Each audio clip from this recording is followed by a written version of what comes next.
technically it wouldn't make any sense at all, but the 10th anniversary of... You cut out hello? Oh, did I? Yeah, all I heard was technically, and then I didn't hear it come after that. Oh. Well, technically in... Hello? In 2 years will be the 10th anniversary of New Who. Hello? So maybe it wouldn't make any sense at all, but they could have the Classic Doctors back for that. Oh, come on. Oh, come on. How many times am I going to have to say this?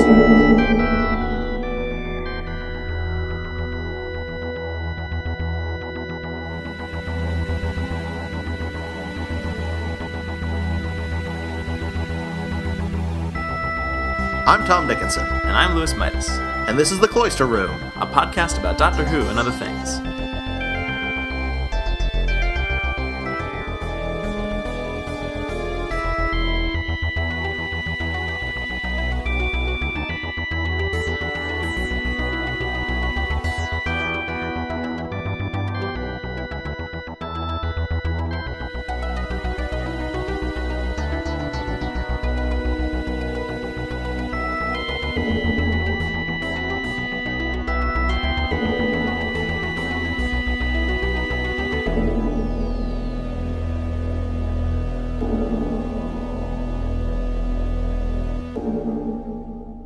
So, what did you think of An Adventure in Space and Time? I thought it was great. I thought it was really good. Because I don't really know all that much about the story of how Doctor Who got made, and so I pretty much took the events as depicted here, pretty much as like the gospel truth, or whatever, whatever the highest level of truth. They're canon. Exactly, they're canon. So yeah, I don't know anything about that. But no, I thought it was a very interesting story, and it was kind of, I don't know, it was kind of funny just to see them all, like to see like all the characters, not characters, real people, but character representations of real people, I guess. They're all talking about this show that hasn't been made yet, or that they're in the process of making, and it's this show that I know so much about, and I know more about it than they do, even though they made it. Exactly. And I don't know, there's just something kind of weird and fascinating about that. Because, I mean, I've seen, historical documentaries before, like docudramas or whatever before. But it's always been about events that I wasn't that familiar with. And I know I just got done saying that I didn't really know about how Doctor Who got created. But I mean, like, the product of these events, I'm very, very familiar with. And so it's kind of like this kind of... You get like goosebumps, like hearing them talk about these things that they're doing, like they're no big deal, but like and like the idea that like the TARDIS set was like thrown together by some guy in design who was just kind of really pissed off. I don't know how much of that is actually true. I don't know anything about that. Well, right. Well, that's kind of my thing. Is like there's a lot of little things that I don't know if they're true or not, or if they're just thrown in by Mark Gatiss because he thought they were funny. Like, or I don't know, not that this is funny necessarily, but like the idea that William Hartnell made such a big deal about knowing how the console was going to be laid out, and like, that's true. Oh, is it really? Yeah. Okay, that's one of the things I was wondering was, because that's something that's something that I would not have thought about, and obviously I don't know. I mean, I just think it's really cool to put that level of thought into the production and stuff like that. That like you gotta like for continuity and stuff like that. I don't know. It's just fascinating. Yeah, it's very interesting to see how that all plays out on screen. I probably knew quite a bit more of the backstory than you did. Probably because I have read about it, and I have seen the making of featurettes on the DVDs and stuff like that, and so I recognized individual lines of dialogue as being from something else. Like, oh, this is from the original production document where, Sidney Newman says, "No bug-eyed monsters." Right. Yeah, I knew that. Actually, I don't think that's from an original production document or anything, but it's from it's in text somewhere, and he's speaking it out loud. Oh. I see. Yeah, because Yeah, that was a thing that I had known prior to this, was that, because I feel like we may have even talked about it on this podcast, that the original intention of the show was to be educational and it wasn't supposed to have, like, Monster of the Week kind of things at all. I feel like that was something we discussed. But, so I kind of had a sense of that going in. And that was another thing that was kind of like, it kind of gave me goosebumps, because it's like, oh my god, it's happening. I'm seeing it all play out in front of me. Yeah, I think... I think An Adventure in Space and Time has kind of exaggerated a lot of that, and I don't doubt it. Blown it up to, like, the point where, like, Sidney Newman is this very eccentric character who's, like, chomping on cigars and talking about piss and vinegar and stuff like that. Whereas, like, I think in reality he was a bit less of, like, an overgrown child who, like, made decisions on a whim. I think his real objection to Bug-Eyed Monsters wasn't so much that he disliked it, as that like the audience research they had done had suggested that wasn't the way to go. It wasn't that he was, like, stubbornly personally invested, like, no BEMs. Well, yeah. I mean, yeah, I wasn't. Yeah, I don't know. Like, that was kind of the stuff. Like, I mean, on the one hand, I think this makes for a better story, and that's probably why they went. I think that's, yeah. So I mean, I think in that sense, it's kind of fun to exaggerate these things. But yeah, I did have to wonder at some points whether or not what I was seeing was, accurate. And I mean, in some sense, I don't know. In some sense, I kind of like the idea of all these people being kind of like these folk heroes, like who made this show against all odds and stuff like that. And I don't know, something about that I don't know, I like that kind of, I don't know, romanticized version of it or something, I don't know. I think that's how all kind of, like, historical fiction just kind of ends up. Yeah. Like, you have, like, for instance, Benjamin Franklin. He's like if you're doing a story that involves Benjamin Franklin, you're probably not going to have, like, an incredibly nuanced and realistic portrait of what he's like. You're probably just going to have him, like, make a lot of dirty jokes and then go fly a kite. Right, of course. And so I feel like this was kind of a good version of that. Like, I knew enough to see, like, that's not happening in quite the right order, or, like, that's kind of like taking that person's one famous thing that they said and blowing it up into their entire character. Well, yeah. But I still enjoyed it nonetheless, because it was very much a loving tribute to that era and, like, what it was like to make TV in that era. I mean, like, yeah, that's the stuff that I know very little about, and actually probably nothing about, except for what was depicted there. So yeah, I was working from kind of a blank slate as I was watching this, but it was all very fascinating. I loved it. I don't know. David Bradley was very, very good. Yeah, his voice wasn't quite as growly as it has been in other things I've seen him in. Not to say that it wasn't growly at points. But no, I think he did a very good job of kind of mimicking William Hartnell's voice. I mean, at least superficially. Yeah. I hadn't been entirely sure what to expect from him, but he really did completely capture sort of the essence of at least William Hartnell's performance as the Doctor. I don't know too much about William Hartnell as a person outside that, but yeah. Yeah, it was interesting. Yeah, and I mean, like, I that was another thing I was going to ask, or I wanted to bring up was, like, how much do we know about, like, William Hartnell and, how he felt about being portrayed as, like, a grumpy old guy and wanting to have a twinklier role or whatever. Like, was he, like, yeah, like, I don't know. I just kind of want to. I want to know more about that and stuff. It's interesting because there's not a lot of interviews out there with him. There are a couple of text interviews, and I've only ever seen one video interview, which they just found last year. Previously to that, I mean, there might have been some video footage of him from interviews and stuff, but they included it on the DVD version of The 10th Planet and His Final Story, which just came out this year. So basically, they found it, and it was shown to the people working on this story. And in fact, I think some of his lines were taken from it, where he talks about how he's a serious character actor, blah, blah, blah. And he's kind of a jerk in this one interview. It's but it's kind of fascinating to watch because, like, in Doctor Who, he's always like, yes. And he talks very slowly and sort of has this sort of, I don't know, like a frail old man kind of character. Whereas in this one interview, he's very like energetic and flippant, and it's very strange to see. Did he say anything racist? No, not in this one like 3-minute interview. So he did manage to curb the racism for at least those 3 minutes. Yes. And that is something that a lot of people have talked about in the years since he has been on the show, but wasn't sort of translated into this particular drama, An Adventure in Space and Time. Right. It seemed like he made one comment at one point. I don't really remember what it was. That seemed like vaguely racist.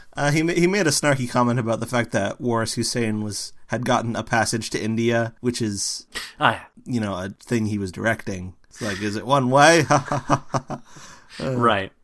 But they definitely didn't shy away from the fact that he was a little bit unpleasant. Yeah. And I liked that. I liked seeing kind of the man behind it, and I don't know, because once again, I didn't really know what to expect, although I had some sense that he might not have been the greatest guy off camera. And so I kind of liked seeing that, and sort of seeing that kind of portrayal that I sort of took to be genuine, because it sort of seemed a little less than great. So I don't know. I just assumed because it was less than great that it must be true. But I don't know. It was interesting. Yeah. And what the impression I've gotten from interviews is that he was a little bit grumpy, but still like really nice and friendly towards the people he was close with towards the beginning of the show. And then as the show went on, he just and people were kind of coming in and leaving and coming in and leaving. He just sort of became more closed off and unpleasant to his co-stars. That's interesting. That's what like Annika Wells, who plays Polly in the classic series, has said that she never really got along with him for the brief time they were on the show together, and she always kind of preferred Patrick Troughton. That's interesting. Whereas the people who were on the show with him very early, like William Russell, who played Ian, and Carol Ann Ford, who played Susan, they have nothing but good things to say about him. That's interesting. I could see that. I could see that for a multitude of reasons. I mean, on the one hand, I'm sure he didn't appreciate, people leaving and new people coming in, and and that thing, but also probably, I don't know, it could have also been, I'm speculating wildly here, but that seems to fit with his declining health. I imagine declining health gets to you. Well, yeah, it was very frustrating because of the lines. Yeah, which is definitely something they show in An Adventure in Space and Time. Yeah, and I wasn't completely clear on, was it because of his failing health that he was having trouble remembering his lines, or was it, I couldn't really... Yeah, the disease he had, which I believe is called arteriosclerosis, has an effect on the memory. Oh, okay. And so it makes it difficult to memorize the lines. Okay. And the impression I've gotten is that like he wasn't getting senile, he wasn't getting like slow and stupid or anything like that. He wasn't losing his wits or his awareness.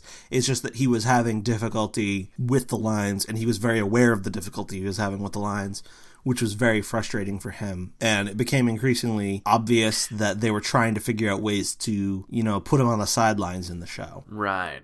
Yeah, and I imagine that would be very frustrating.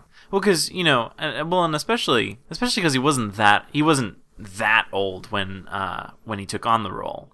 No. I mean, David Bradley's in his 70s, but William Hartnell was in his 50s. Oh, wow. So when you put it in those terms, yeah, that's kind of interesting. Yeah, I imagine that would have been really tough. But that was interesting. That was interesting to find all that stuff out. And I mean, like, it's definitely, because these are things that you do see in the show itself.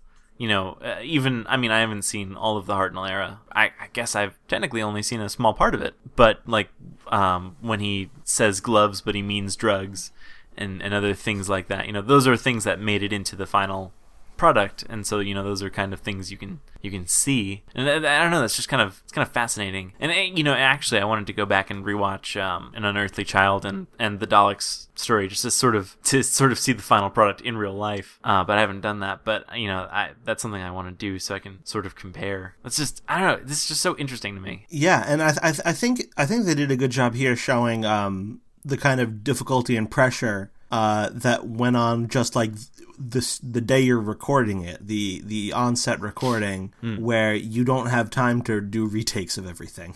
Like, you're under a lot of pressure to get things done as quickly as you possibly can, and using as little videotape as you possibly can right there on the day of, and you can't just re-record everything. Right, which is also funny because they did re-record the first episode. Yeah, they had to redo the whole thing. And that was another thing. That was another thing that I had actually known going in, was that they had done 2 pilots basically. I guess I don't know if they were necessarily pilots. I think, but they had shot that first episode twice, which I guess I kind of knew was uncommon, but they certainly made a big deal out of it in this. But yeah. So that's just really interesting. And I mean, I don't know. It's just kind of weird to think about. I don't know. Have you ever seen the unaired version? No, I haven't. If you get the DVD, it's called The Beginning, and it has the first few stories on it. It has Unearthly Child, it has the Daleks, The Edge of Destruction, and it has an abbreviated reconstruction of Marco Polo. It has the unaired version of the pilot, which is... It's not that different. It's the same, basic idea all throughout, but there are all these little subtle differences that really kind of add up and amount to something that's quite different. And also they have problems with the doors on the TARDIS set. Well, okay, yeah, that was another thing. Is I was wondering about that in the Adventure in Space and Time. I was wondering what was going on with those doors. They just kept opening and weren't closing correctly.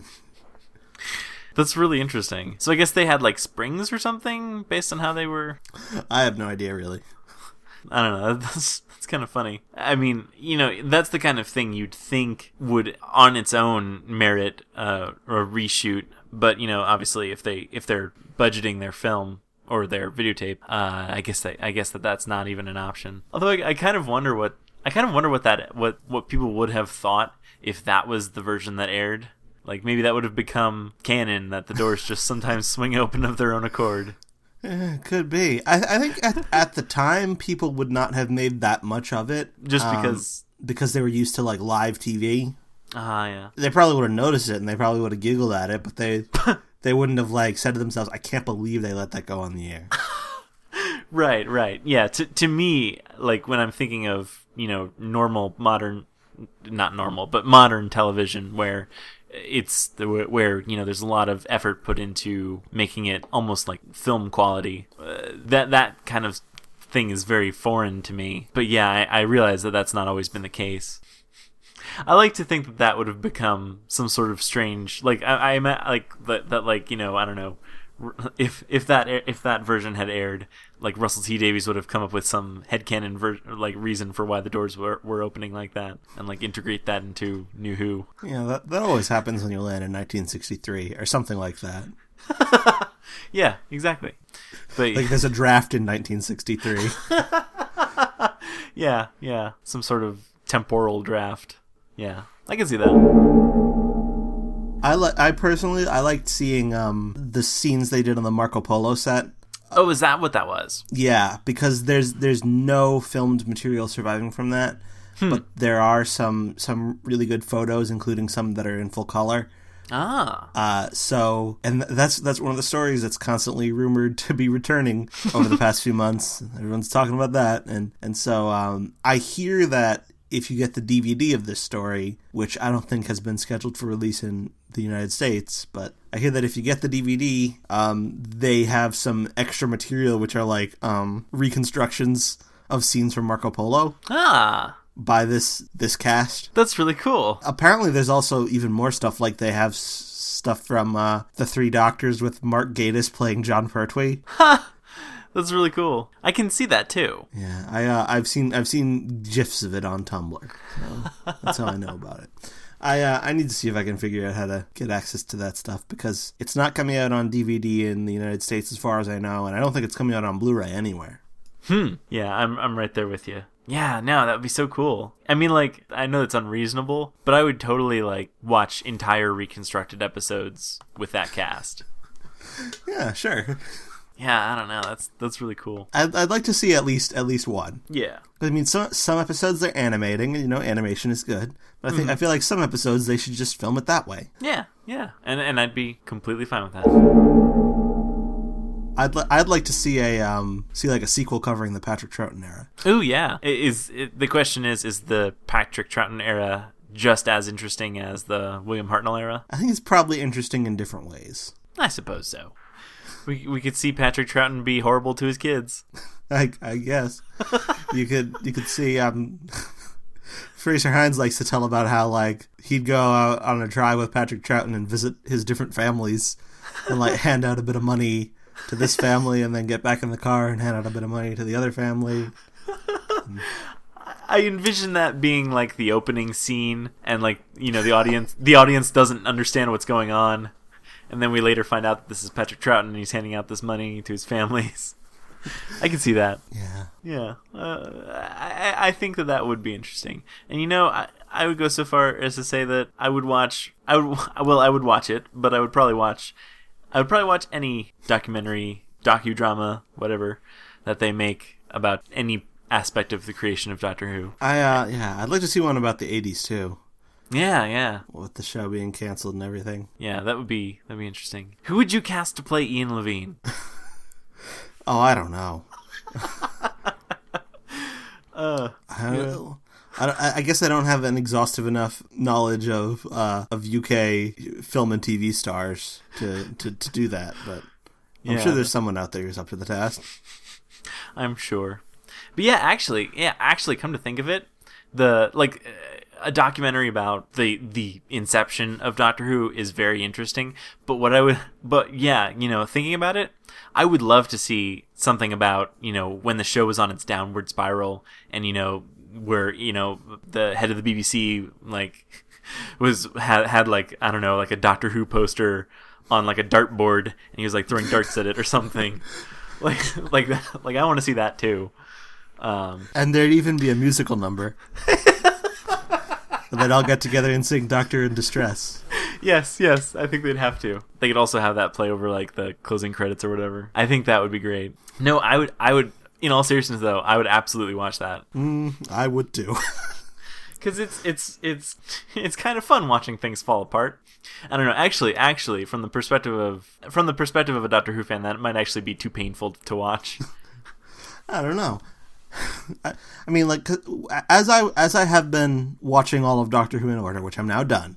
I was also reading a little bit about it as I went. Oh yeah. And watching DVD featurettes. But as I got further and further, I had to drop them if I was gonna, you know, catch up in time. Like, all right, I don't have time for this. I just gotta watch the episodes. So my behind the scenes knowledge is heavily weighted toward the Hartnell era. So I'd be interested to see dramatizations of other eras. Yeah. But I don't think they're going to do that. That's probably not going to happen. No, probably not. What'd you think of Matt Smith? I kind of... Well, all right. Well... So I liked that. That was also the moment I started to cry. Aww. Because I was like, oh my god, this is so magical. No, because I don't know. This is something that happens to me, that's been happening to me more and more recently when I'll watch something that's kind of like sentimental like that. I don't know what it is. It just gets to me. I guess so. That's true. That's true of me too over the past few years. I don't know why. But yeah, no, something about that just got to me, and I'm losing my edge, I guess. I guess so.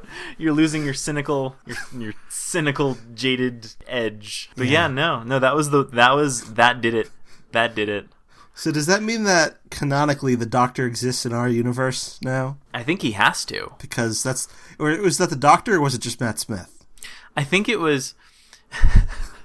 I think it may have been a hallucination, and it just so happened that William Hartnell just had this sort of... He just had this perfect conception. Like, I don't know, like the stars aligned and his mind worked out like the ultimate conclusion of 11 incarnations, and his brain just sort of mapped it all out, and he produced Matt Smith. and he probably, and yes, it's probably this hallucination that caused Matt Smith to be born. Presumably. Somehow. Yeah, I don't know. I like that scene. I thought it, like, you know, it shows that William Hartnell, he's sad to leave in that moment, but he sees that the show goes on, and he sees it going on far into the future. I don't know how true that is. I don't know what his reaction was to the show in the long term after he left it. Right. Yeah. Did he continue watching it? I wonder. I don't know. I do know that when they wanted to do the 3 Doctors for the show's 10th anniversary, they called him up and asked him if he wanted to be involved, and he was very, very eager to be involved. Ah. But then when they called back later, they got his wife, and his wife said, "You must have gotten him on one of his good days, because he also has days where he can barely even talk on the phone or do things like that." Because by this point, his health was in a more considerable state of decline than it was when he was on the show. This was some years later. Huh. And so his involvement in the special ended up, being he sat in a chair and read lines off of a teleprompter, and it only amounted to a few minutes worth of footage. But I do know that he was at that stage pretty adamant about being involved, even though his wife thought it was a bad idea because of his health. So at the very least, he knew it went on for at the very least he knew it went on for 3 Doctors. I don't know how much faith he actually had for the show to go on as long as 2013. But I don't know. It's kind of cool. I don't know. I just think it's kind of cool to sort of see that sort of like this is where, like, even if William Hartnell himself didn't actually like imagine there being 11 Doctors or imagining that there's going to be a war doctor inserted in between 8 and 9 after the 8th Doctor TV movie doesn't get picked up and it goes on for another 10 years before the new series starts. And okay, so like, let's say he doesn't imagine all that stuff happening, but I just kind of like the idea that there's this kind of like this hopeful look towards the future and all this good stuff that was going to come. I kind of like that whole scene just for how sort of,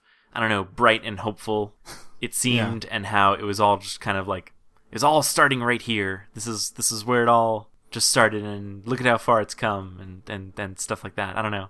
Something about that I just kind of like, I don't know, that just gave me a really like warm, fuzzy feeling. Yeah, it was good. Did you catch the cameos from people? I caught the William Russell cameo. Though I only caught it after I didn't catch it when I was watching it on my first viewing, but he looked familiar, but then obviously didn't see him again, so I wasn't really thinking of it. But when I looked at the credits as the credits were rolling, I saw that there was an actor playing William Russell, and then there was William Russell playing a character, and I was like, what? And that was the point at which I knew something was up. And so I went back and rewatched it. So I guess that means I didn't really catch it, but I did appreciate it. I will say that. But were there others? There were a few. I didn't spot everyone without being told, but I know Carol Ann Ford, who played Susan, was in it. Oh, really? Yeah, she there's a scene where there's a lady calling in the kids to come watch Doctor Who, saying, "Oh, that Doctor Who thing is on." And that's her. Huh. There were a couple of people at the farewell party. I don't know if there were any others though. Huh. Like I know Annika Wills, who plays Polly, was at the farewell party. Huh. I think Jean Marsh, who played Sarah Kingdom, was there too. But other than that, I don't know. Huh. Yeah, that's kind of cool. I like the idea that they all sort of slipped in. I mean, not that it makes sense that there's like these older duplicates of these characters that just happen to be existing in this universe. But hey, I don't know. It's still kind of fun. Why not? Yeah, exactly. It's a show about time travel, so they can do that. Anything is possible. Yep. Speaking of things with cameos in them, do you want to talk about the Five-ish Doctors reboot? I sure do. There was a lot of cameos in that. There really were. I probably didn't even pick up on. Well, I mean, I think they were pretty obvious, but yeah. I found a thing on Tumblr. Okay. It's a big post with photos of everything, and it's got captions saying who's who and what they're known for. So, in this thing was, at the very beginning, Sean Pertwee, son of John Pertwee, and Olivia Colman are chatting about the fact that they're not in it. Right. And then Peter Davison is there with his sons. Then you got Matt Smith, Jenna Coleman, and Stephen Moffat. Then you've got the costume department people, the assistant directors. Janet Fielding's in it. She It's like, wake up, Peter. Wake up, Peter. You got Sylvester McCoy, Colin Baker, Georgia Moffat eating peanut butter from a jar or ice cream from a container with stick of celery. That's Peter Davison's very pregnant daughter. Paul McGann, and then swirling companions all around Stephen Moffat as he sleeps. Various companions. Ian McKellen was in it. Yeah. Peter Jackson, John Barrowman, David Tennant. Yeah. Some people from Big Finish. Nicholas Briggs, David Troughton, Patrick Troughton's son, was in it. Huh. He was one of the Dalek operators that got locked in the room. Ah. Lots of people in this. Yeah, yeah. It was a lot of fun. I really liked it. Yeah, I liked it too. I liked it a lot. But yeah, no, I loved all the jokes and the running gags. I loved how Sylvester kept on going on and on about how film was so much better than TV. Yes, and how he just couldn't stop talking about The Hobbit. And Ian McKellen was quite good. I liked Ian McKellen's part a lot. Yeah. yeah. I love that. He pretty much just had one line, but I just loved it. Yeah. That was that was so great. Mm-hmm.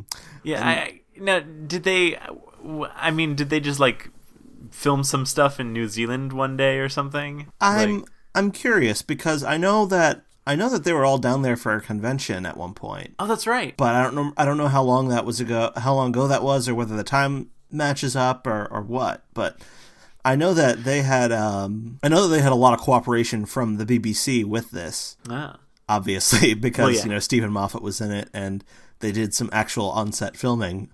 Yeah. right, yeah. Yes, that's pretty cool. Well, right, and I guess I knew that it was going to be Peter Davison and Colin Baker and Sylvester McCoy and I guess Paul McGann, but I didn't. I mean, I was surprised, I guess, to see. Well, first of all, I was surprised to see how many cameos there were, but also, I guess I was even more surprised to see Peter Jackson and Ian McKellen, just because they don't really have that much to do with Doctor Who. I mean, I think Peter Jackson is a fan. So I guess that probably helped. Yeah, I know Peter Jackson's a big fan, and I know Ian McKellen was in Doctor Who as a voice. Yeah, but yeah. So I mean, I guess that I found surprising, but I just loved that. But yeah, that was just really great. I think what happened was Peter Davison was talking with Stephen Moffat and said, "Oh, by the way, I'm writing this thing. It's like a parody sketch thingy where we talk about how we wish we were in the 50th anniversary special. Would you mind being in it? Because I've written some lines for you if you think you might be willing to do it." And then he took a look at the script and he was like, "Well, I'm going to give you a budget and I'm going to have this brought into the BBC and be done as a proper BBC production." So, yeah. That's really cool. One of the big burning questions I have about it is whether they were really in the special or not under those sheets. That's true. Because that was a scene that was not cut. Yeah. So and there'd be almost no way to know. I mean, I guess you could kind of maybe tell if they were shaped like one of the three, but I don't know. That's not even really that helpful. But I don't know. That's just great. Well, Stephen Moffat says that they were not, but Peter Davison says they were. Well, then who are we to believe? Maybe we'll never know. Well, and it's funny because I feel like, they mentioned them at one point. It's suggested that they're playing Zygons, and so I think we had suggested at one point in one of our discussions of the 50th that they could do a thing where one of the Zygons turned into one of the classic Doctors, but it went all wrong and they were all old or something. Yeah, I think that is something we talked about. So it could very well be, because it was supposed to be the Zygons under those sheets. Mm-hmm. So we could say that actually did happen, if indeed they were under those sheets, which I'm willing to say they were. Mm-hmm. I especially liked Russell T Davies in this. Yeah. He brought it. He kind of brought it around and made it all meta, which I loved. Mm-hmm. Yeah, actually, I would have said I don't know. It's either his cameo or Peter Jackson and Sir Ian's cameo. Either one of those cameos was probably the one I found the most surprising. I'm not sure which. I don't know why I thought Russell T Davies' cameo was surprising, but I don't know. I wasn't expecting that. I was expecting plenty of cameos, but I was not expecting his. Yeah, well, I mean, I feel like we haven't heard all that much from Russell T Davies, and by we, I don't know what I mean by we, but like, I feel like there hasn't been a lot of press interviewing him in regards to the 50th anniversary, and he hasn't been all that talked about. Yeah, I want to know what his take on it is. Well, that's actually something that I kind of wonder, because the 50th anniversary does kind of sort of undo some of his stuff. Yeah. But yeah, I feel like he's kind of moved on and is doing other things with his career. So I'm glad they were able to get him back for this, though. Yeah.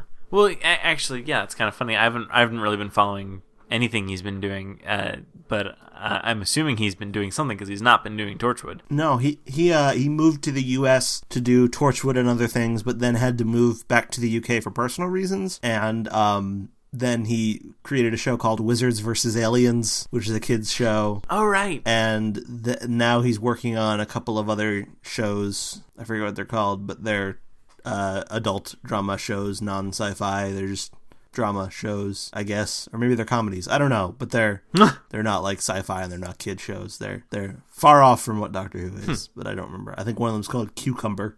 Okay. Mm-hmm. Okay. Well, that's something. Yeah, sure. Yeah, so he's been up to stuff, but I was glad to see him get a cameo here, and I like how they worked around Tom Baker's absence. Yeah, I liked that. It was a nice callback to the actual Five Doctors, and I thought that was humorous. And the voice was done by John Culshaw, who is a guy who does a Tom Baker impression. I was wondering about that. I was wondering if it was his actual voice or if it was an impersonator, because I actually did know about that there was this that I didn't know him by name, but I knew that there was someone who did a very good impersonation of him. Yeah, that's funny. Tom Baker did not call them back. Did not call Peter Davison back when Peter Davison asked him to be in this. Well, and that's kind of funny that Tom Baker turned out to actually be in the 50th. Yeah, and presumably they didn't even know when they were making this. I assume they didn't. Yeah. Yes, that's kind of funny. Because Colin Baker has suggested that he didn't know, and he's mildly irritated. Oh, poor Colin Baker. Yeah, poor guy. They share a last name. I know. Would it be asking so much for him to keep Colin in the loop? That's a bond you can't break. Well, I think he's more irritated about not having been called back. Like he was told that no, none of the classic Doctors are going to be in it, but then Tom Baker turns up. Yeah. Well, I don't know. I mean, I think that's understandable to be a little irked about that. Yeah, it's understandable that he's mildly irritated, but I don't wish he were in it or anything. I think it's fine. I think it is fine too. Well, now I'm trying to imagine that final scene with Matt Smith and Tom Baker, but with Colin Baker playing the role of Tom Baker. It'd be okay. It probably would be okay. Actually, can we get that? Can we get? I would like to see all of the classic Doctors reenact that scene with Matt Smith. Or he could just he could start as Tom Baker, but each time they cut back to him, it's a different one. Yes. He's basically it'd be just like Dimensions in Time. Have you ever seen Dimensions in Time? I think I may have watched it on YouTube a very long time ago. Because it's literally just what it is. Like each time they cut away, the Doctor has turned into someone else. And his companions have also turned into entirely different companions. Yeah, that sounds pretty amazing. But yeah. So I think we need to do that. I don't know. I would still like to see the classic Doctors back, in some capacity. And who knows? Maybe someday. Who knows? Who knows?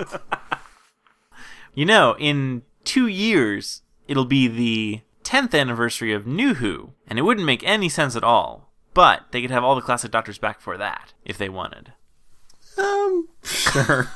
Well, okay, but see, I'm assuming at that point in time, Gallifrey will be back, which could mean a ton of classic stuff coming back too. And so you never know, they might be able to work it in. I don't know when Gallifrey's coming back. I wouldn't necessarily assume that it's coming back imminently. You don't think within the next 2 seasons? No, not necessarily. No? No, because, I mean, Stephen Moffat said, what he was saying before the special was like, I think we need to start a bold new chapter for Doctor Who that will take it for the next 50 years. So this is a very slow process. 2013 was saying Gallifrey was back. 2063 is when Gallifrey is going to actually come back. I don't know. I mean, I was thinking, my assumption was that he was gonna leave it to future showrunners what they want to do with Gallifrey, whether they want to, have the Doctor finally find it or not. Huh, interesting. I might be wrong.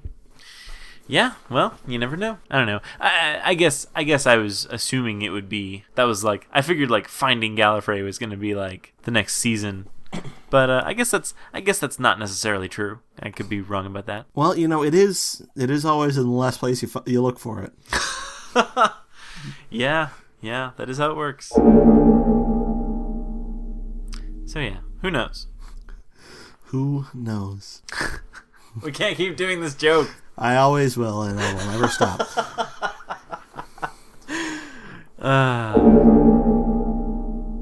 So what do you think about the anniversary overall? Just the whole anniversary. Just this big, month-long party, basically. I think it's been great. I think it has been a pretty great close of the year, basically. We're not quite done yet because, I mean, I still kind of consider the Christmas special to be part of the whole anniversary thing. Yeah. Well, yeah, because, it's kind of funny that this is gonna, the anniversary, basically this anniversary year is going to end with, Matt Smith regenerating, or rather the 11th Doctor, or whatever, regenerating into Peter Capaldi, and that's going to be it. That's like going to be like, bam, that's the start of the new era, basically. This is, I don't know, it's just, I would say that, it's almost, you almost have to include the Christmas special in with this anniversary stuff. If for no other reason than the fact that the title, I believe, is also going to be one of those of the Doctor things. So, you kind of have to include it. Yeah, it's very much of a set with the others, and I'm also roping in the missing episode recoveries too. Oh yeah. As being part of this whole big anniversary shindig. I think it's been a pretty ridiculously good Doctor Who time. Yeah. It's a good year to be a Doctor Who fan. And it will never be this good again. It's all downhill from here. That's right. Because, well, you gotta figure, not to suddenly turn towards pessimism, but, it really has to go down from here. Like,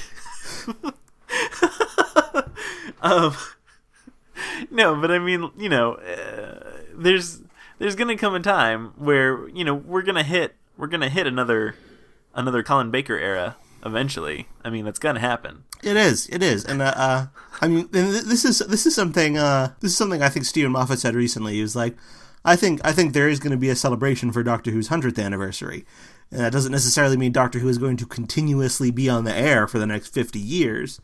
It'll probably take breaks, for the same reason it did before, for different reasons, for all kinds of reasons. But I think I gotta start looking after my health a little bit better if I want to make sure I make it all the way to the 100th anniversary.